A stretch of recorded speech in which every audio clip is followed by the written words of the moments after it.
Last year, our crew had a great outing with the Ausbon Sargent folks on Little Lake Sunapee.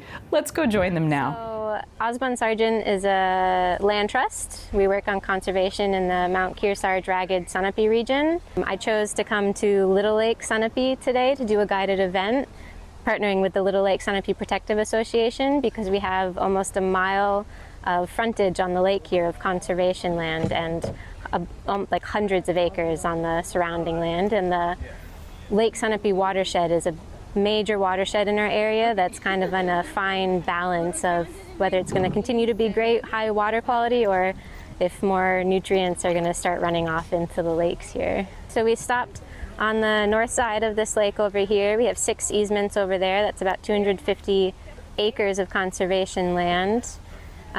Easements with Ausbon Sargent. And then we also paddled over to Colby Point, which divides the lake in half. It is a conservation easement, not with Ausbon Sargent, but I believe it's the Society for the Protection of New Hampshire Forests. We paddled over to the other side where we have our first ever fee-owned property called Evergreen Point. The woman who donated it to us just asked that it be returned to its natural state, so it's been allowed to grow in.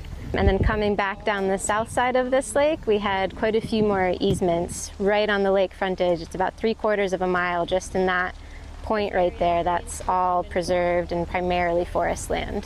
Ausbon Sargent has over 13,500 acres of conservation land in the Mount Kearsarge Ragged Sunapee region.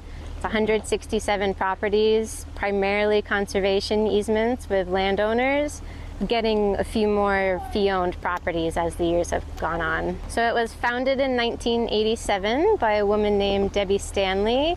The office staff itself is a small group. We have less than 10 people, but we do have over 200 volunteers that participate in Ausbon Sargent. And they do everything from envelope stuffing for reach outs to some people come in and do summaries for us. We have a newsletter chatter.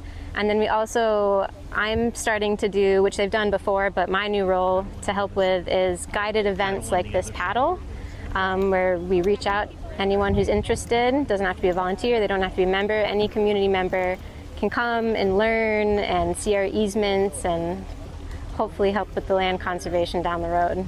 So Ausbon Sargent Land Preservation Trust, if you Google that, we do have our own website. On that website, it talks about all of the properties that we help conserve, as well as all of our events coming up. There's a calendar on there and a lot more information.